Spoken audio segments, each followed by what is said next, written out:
Hello and welcome back to another video for Final Fantasy XIV with me, Meoni. This time I wanted to show what happens when you get all of your combat roles in this game up to level 80. This is something that I've personally been working towards for the past few weeks, and quarantine certainly helped with that.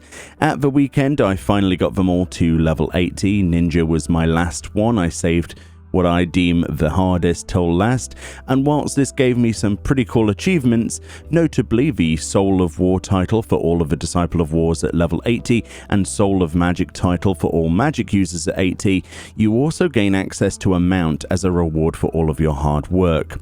So to get the Amaro horn then, you need to come over to Jonathas in Old Gridania once you've got everything to level 80, next to Apkalu Falls, and accept his achievement reward for your character on the character section, and then you get the horn. So then let's take a good old look at this mount. It is, as you would imagine, an Amaro, literally the same as the ones you find in the Ilmeg zone of the first shard. Summon forth your Amaro, Novrant's favourite beast of burden. Of all the mounts seen in Novrant, naught is more ubiquitous than the Amaro. Originally created by the mages of ancient Ronka, who selectively bred the flightless Kama, present-day beasts carry the seed of their ancestors, which may manifest in the form of superior intellect. The hidden text reads, "That ever so endearing Gui, it's enough to melt a man's heart, I tell you." A quote there of Lamlin. So there we go, that kind of explains why an Amaro looks like a camel bird, because for the most part, it kind of is. The Amaro storyline with Seto and Ardbert is such a touching one, and if you've never done it before, in fact, actually in Ilmeg, make sure you do all of the quests there to the north of the zone. They really flesh out the storyline with that further, and give some backstory to Seto and how basically they came to be in the current situation. It's a very sad storyline. Lots of onions were cut during the process of me reading that. It's great to have our own Amaro finally, and whilst it's probably not the most incredible looking mount in the game, it is a fitting reward for the conclusion of Shadowbringers and getting all of the jobs to 80, so it does make perfect sense to get this. I love the way that they did the final chain of storyline for getting all of the main roles to 80 with its associated last quest, but this is absolutely awesome as well, and a great cherry on top to aim for if you want to go and get everything to 80. The Amaro then has a wonderful piece of mount music to accompany it. No generic crap here.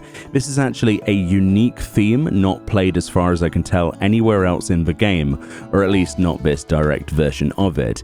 It's actually fascinating to listen to, and I'd almost suggest sort of like chilling out on this mount in particular when you're wanting to just relax. It's a very upbeat, sort of relaxed version of what we're used to from the storyline, but it's just those small little hits, the drums there, the synth they used. It's almost like a track lifted directly from Final Fantasy X. It really does have that sort of Kilika Woods, sort of like Kilika sort of vibe to it, and I really love it. Of course, the mount can go anywhere a normal flight-enabled mount can, and carries the same animations, be that in the air or under the sea. It's a mount full of memories and great storyline. It is very refreshing to have unique mount music again. It seems like we get so many mounts in this game with the same old crappy sounds these days. I really do miss the extra effort you get put into mounts like this one. I know more recently they added the Palace of the Dead theme to a bunch of mounts and sort of retroactively replaced their music, and a couple of other tracks as well. I think the Hullbreaker Hard theme, but it's just not the same. Unique music does really help flesh out and give feel to a mount in particular. You may have a stronger association to actually liking something if the music is non-generic and is well thought out. The Amaro is not a flashy mount, and honestly, some people might call it ugly, but it is in its own classification in my opinion due to the lore and backstory of those things written into the storyline we've enjoyed, and the extra effort to actually compose decent music for it. It really gives me a stronger association than I would without it. Either way, let me know what you think of the Amaro mount. Are you still working towards this, or do you not have a hope in hell of getting everything to 80? Let me know. I believe it's totally worth it, and if you are trying to do it, just keep in there. Thank you all kindly for watching. Enjoy the rest of your day, and I'll see you all next time.